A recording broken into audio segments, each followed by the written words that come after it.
Friends, நேற்று பார்த்தீங்கன்னாக்கா வந்து நம்ம புதன்கிழமை தூத்துக்குடியிலேருந்து பெங்களூருக்கு தான் லோடு ஏற்றிருந்தோம். என்ன லோடுன்னு பார்த்தீங்கன்னாக்கா வந்து பெட்டு மெத்த லோடு தான் வந்து ஏற்றிருந்தோம். 2 வண்டி, என் வண்டி என் ஃப்ரெண்டு வண்டியும். ஆக்சுவலி இந்த லோடு செவ்வாய்க்கிழமை ஏற்ற வேண்டியது, பெங்களூரில் பந்துன்றதுனால வந்து செவ்வாய்க்கிழமை ஏற்றலை.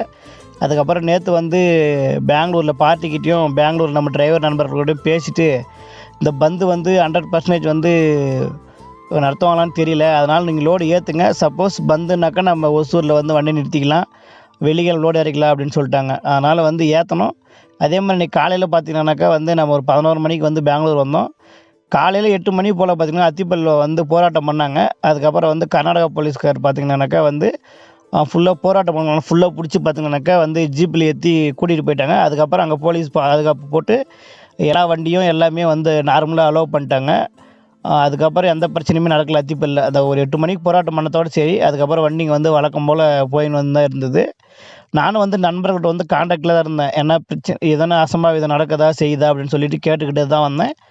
8 மணிக்கு ஒரு சின்ன போராட்டம் நடந்தது. அதுக்கப்புறம் எதுவும் நடக்கலை. நான் வந்து லோடு இறக்கிட்டு பெங்களூரில் வந்து நிற்கிறேன். அதிகமாக தமிழ்நாட்டு வண்டி பார்த்தீங்கன்னாக்கா இன்றைக்கி கர்நாடகாக்குள்ளே வரல. ஏன்னு பார்த்தீங்கன்னாக்கா வந்து திடீர்னு கலவரம் பெருசாகிடுச்சுன்னா வண்டிங்களை எதாவது அடித்து உடைக்குவாங்கன்னு சொல்லிட்டு நிறைய வண்டி வரல. நானுமே ஒரு சில நண்பர்களை வந்து இன்றைக்கி மட்டும் வர வேணாம், நாளைக்கு லோடு இறக்கலான்னு சொல்லிட்டேன். நான் ஏன் வந்தேன்னு பார்த்தீங்கன்னாக்கா வந்து எனக்கு அர்ஜென்ட் லோடு. அது இல்லாமல் நான் ஓரளவுக்கு பிரச்சனையே நடந்தால் கூட ஓரளவுக்கு நியர்பை வந்து பார்க்கிங்கு நிறைய நண்பர்களை தெரிஞ்சு வச்சுருக்கேன்.